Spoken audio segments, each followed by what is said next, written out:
He woke up in a dark and damp cell, surrounded by bars and wires. He had no idea where he was or how he got there. The last thing he remembered was being on a reconnaissance mission in the Outer Rim when his ship was ambushed by a swarm of alien fighters. He tried to fight back, but they were too many and too fast. He barely had time to eject before his ship exploded. He looked around and saw other cells, each containing a different creature. Some were humanoid, some were insectoid, some were reptilian. Some were unrecognizable. They all looked scared, angry, or resigned. He wondered what fate awaited them. He heard a loudspeaker crackle to life, and a voice spoke in a harsh and guttural language. He didn't understand the words, but he sensed the tone. It was a voice of authority, of cruelty, of entertainment. "Welcome, gladiators, to the arena," the voice said. "You have been chosen to participate in the greatest show in the galaxy, where you will face the most fearsome opponents and the most deadly challenges. Only the strongest, the bravest, and the luckiest will survive. The rest will die for the amusement of the crowd. Are you ready to fight for your lives?" He heard a roar of cheers and boos from outside the cell. He realized he was in some kind of stadium, where thousands of aliens were watching and betting on the outcome of the fights. He felt a surge of anger and fear. He was not a gladiator. He was a soldier. He was not a slave. He was not a slave. He was a human. He was not going to die for their pleasure. He was going to escape. He looked for a way out, but there was none. The cell was locked and electrified. The only exit was a metal gate that led to the arena. He saw a red light above the gate, indicating it was closed. He knew it would turn green when it was his turn to fight. He checked his body and found that he was stripped of his armor, weapons, and equipment. He only had a pair of pants and a shirt. He felt a metal collar around his neck, with a small device attached to it. He guessed it was some kind of tracker or bomb, to prevent him from running away or disobeying orders. He looked at his cellmates and saw that they were in a similar situation. They had no weapons, no armor, no protection. They only had their claws, teeth, horns, or whatever natural weapons they possessed. He wondered how they would fare against the enemies they would face. He heard the voice again, announcing the first match.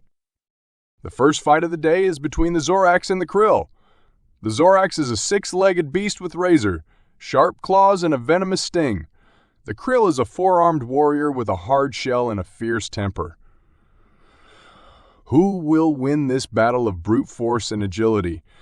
Let the fight begin."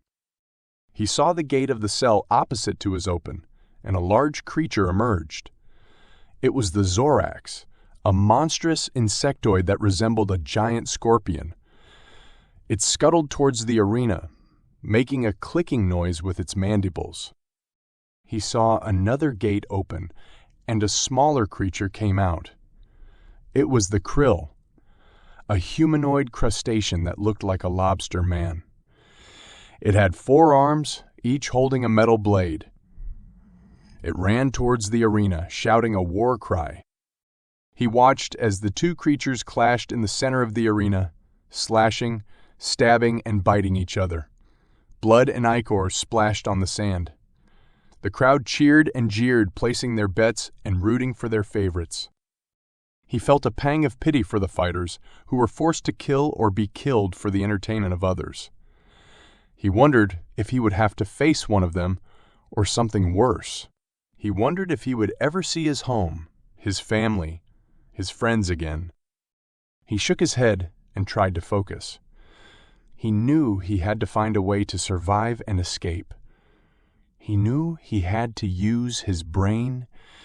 He knew he had to use his brain. He knew he had to be human.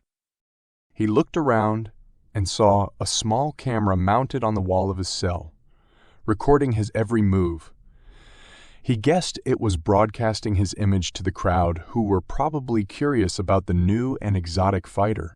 he decided to use it to his advantage. He smiled and waved at the camera, making a friendly gesture. He hoped to appear harmless and innocent, to lower the guard of his enemies and the expectations of the crowd. He also hoped to gain some sympathy and support from some of the spectators who might be bored of the usual violence and brutality. He then looked at the other cells and tried to communicate with his cellmates. He spoke in English, hoping that some of them would understand or at least recognize the language. He introduced himself and asked for their names, their origins, and their stories. He tried to be polite and respectful, to show that he was not a threat or a rival, but a potential ally. He was met with silence, suspicion, and hostility. Most of the creatures ignored him, snarled at him, or told him to shut up. They seemed to have given up hope, or to have accepted their fate. They seemed to have no interest in talking, or in working together. He was disappointed but not surprised. He knew it was hard to trust anyone in such a situation. He knew it was easier to be alone, or to be part of a group. He knew he was different, and that difference could be a weakness or a strength. He decided to try again later, and to look for other ways to connect with his cellmates. He thought that maybe he could find some common ground, some shared values, some mutual goals. He thought that maybe he could convince them to cooperate, to help each other, to escape. He heard the voice announce the end of the first match. The winner is the Zorax. The Zorax has defeated the krill with a fatal sting to the neck. The Zorax will advance to the next round while the krill will be fed to the scavengers. Congratulations to the Zorax and condolences to the krill. Let's give them a round of applause. He saw the Zorax raise its claws in triumph while the krill lay motionless on the sand. He saw a pair of metal claws emerge from the ground and drag the krill's body away, leaving a trail of blood. He saw the crowd clap and cheer, some in joy, some in sorrow. He felt a chill run down his spine. He realized that he could be next. He realized that he had to be ready. He realized that he had to fight. He saw the light above his gate turn green. He heard the voice call his name. The next fight is between the human and the Gorn. The human is a bipedal mammal with a soft skin and a weak body. The Gorn is a reptilian giant with a tough scales and a strong muscles. Who will win this battle of intelligence and strength? Let the fight begin. He saw the gate of his cell open, and a bright light blinded him. He stepped out of the cell and entered the arena. He saw the crowd, the sand, the sky. He saw his enemy. The Gorn was a massive lizard man, standing over 3 meters tall. He had green scales, yellow eyes, and a mouth full of teeth. He had a tail, a pair of horns, and a pair of spikes on his shoulders. He had no weapons, no armor, no clothes. He had only his natural weapons, his natural armor, his natural power. He saw the human, and he laughed. He thought he was a joke, a toy, a snack. He thought he was an easy kill, a quick win, a fun game. He thought he was nothing. He was wrong. The human ran towards him, dodging his swings and bites. He was fast, agile, and smart. He knew he couldn't match his strength, so he used his speed. He knew he couldn't break his scales, so he aimed for his eyes. He knew he couldn't kill him, so he tried to stun him. He reached into his pocket and pulled out a small device. It was a stun grenade, a device that emitted a bright flash and a loud noise, designed to disorient and incapacitate enemies. He had smuggled it from his ship before it was destroyed. He had hidden it in his pants, hoping it would not be detected. He had saved it for a moment like this. He threw the grenade at the Gorn's face, and it exploded. The Gorn roared in pain and rage as he was blinded and deafened. He swung his arms and tail wildly, trying to hit the human. He missed. The human took the opportunity and jumped on his back. He wrapped his arms around his neck and squeezed. He applied pressure to his arteries, cutting off the blood flow to his brain. He used a technique called a rear naked choke, a technique that he had learned from a martial art called Brazilian Jiu-Jitsu, a technique that he had practiced for years. He held on and waited. He waited for the Gorn to lose consciousness, to stop breathing, to stop fighting. He waited for the match to end, for the crowd to be silent, for the voice to announce his victory. He waited, and he won. The winner is the human. The human has defeated the Gorn with a chokehold. The human will advance to the next round while the Gorn will be fed to the scavengers. Congratulations to the human, and condolences to the Gorn. Let's give them a round of applause. He heard the voice announce his victory, but he didn't care. He let go of the Gorn's neck and rolled off his back. He stood up and looked at the crowd. He saw their faces, their expressions, their reactions. He saw their shock, their disbelief, their awe. He had done the impossible. He had beaten a creature that was bigger, stronger, and tougher than him. He had used his intelligence, his skills, and his will.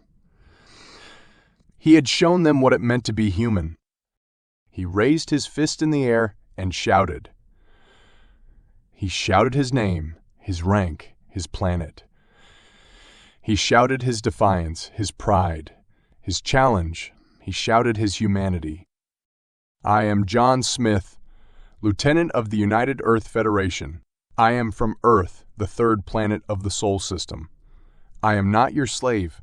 I am not your toy. I am not your food. I am not your food. I am a human, and I will not give up. I will not surrender. I will not die. I will fight. I will survive. I will escape. Will show you what humans can do. I will show you humanity. Fuck, yeah. He heard a silence, then a noise. He heard a gasp, then a cheer. He heard a whisper, then a shout. He heard the crowd, the voice, the arena. He heard them chant his name, his planet, his slogan. He heard them chant his humanity. He smiled and walked back to his cell. He had won the first match, but he knew it was not over. He knew he had to face more enemies, more challenges, more dangers. He knew he had to keep fighting, keep surviving, keep escaping. He knew he had to be human. He reached his cell and saw the light turn red. He saw the gate close behind him and lock. He saw the camera, the wires, the collar. He saw his cellmates, their faces, their eyes. He saw their curiosity, their respect, their hope. He had done the impossible. He had beaten a creature that was bigger, stronger, and tougher than him. He had used his intelligence, his skills, and his will. He had shown them what it meant to be human. He had inspired them. He looked at them and smiled. He spoke to them and asked. He asked for their names, their origins, their stories. He asked for their cooperation, their help, their friendship. He asked for their humanity. He waited and listened. He listened to their voices, their words, their stories. He listened to their names, their origins, their fates. He listened to their answers, their agreements, their plans. He listened to their humanity. He nodded and thanked. He thanked them for their trust, their support, their courage. He thanked them for their humanity. He heard the voice announce the next match. The next fight is between the Vrax and the Nyx. The Vrax is a winged creature with a sharp beak and a sonic scream. The Nyx is a water dweller with a slippery skin and a powerful bite. Who will win this battle of flight and water? Let the fight begin. He saw the gate of another cell open and a creature fly out. It was the Vrax, a bird, like alien that resembled a giant eagle. It soared towards the arena, making a screeching noise with its throat. He saw another gate open and a creature swim out. It was the Nyx, a fish, like alien that resembled a giant shark. It dived into a pool of water in the center of the arena, making a splashing noise with its tail. He watched as the two creatures fought in the air and in the water, using their natural abilities and advantages. He watched and he waited. He waited for his turn, for his chance, for his escape. He waited and he prepared. He prepared his mind, his body, his spirit. He prepared his allies, his weapons, his plan. He prepared his humanity. He was ready. He saw the light above his gate turn green again. He heard the voice call his name again. The final fight is between the human and the Zorax. The human is the champion of the previous round who defeated the Gorn with the chokehold. The Zorax is the champion of the first round who defeated the Krill with a fatal sting. Who will win this battle of skill and venom? Who will be the ultimate gladiator of the arena? Let the final fight begin.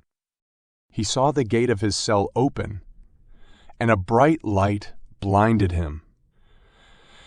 He stepped out of the cell and entered the arena.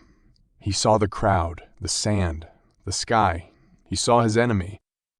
The Zorax was the same creature that he had seen in the first match, the giant scorpion, like insectoid. It had 6 legs, 2 claws, and a tail. It had a hard exoskeleton, a pair of mandibles, and a pair of eyes. It had a venomous sting, a deadly weapon, a killing tool. It saw the human, and it hissed.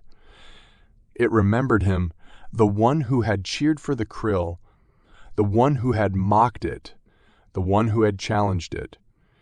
It hated him, the one who had survived, the one who had inspired, the one who had escaped. It wanted to kill him, the one who was different, the one who was weak, the one who was human. It was wrong. The human ran towards it, dodging its stings and claws. He was fast, agile, and smart. He knew he couldn't match its venom, so he used his skill. He knew he couldn't break its exoskeleton, so he aimed for its eyes. He knew he couldn't stun it, so he tried to kill it. He reached into his pocket and pulled out another device. It was a plasma grenade, a device that emitted a blast of superheated plasma designed to melt and vaporize enemies. He had smuggled it from his ship before it was destroyed. He had hidden it in his shirt, hoping it would not be detected. He had saved it for a moment like this. He threw the grenade at the Zorax's face, and it detonated. The Zorax screamed in pain and rage as its eyes and mandibles were melted and vaporized. It swung its tail and claws blindly, trying to hit the human. It missed. The human took the opportunity and ran behind it. He grabbed its tail and pulled. He used his strength, his leverage, and his will. He used a technique called a tail lock, a technique that he had learned from a sport called wrestling. A technique that he had learned from a sport called wrestling. A technique that he had practiced for years. He pulled and twisted. He twisted and broke. He broke and ripped.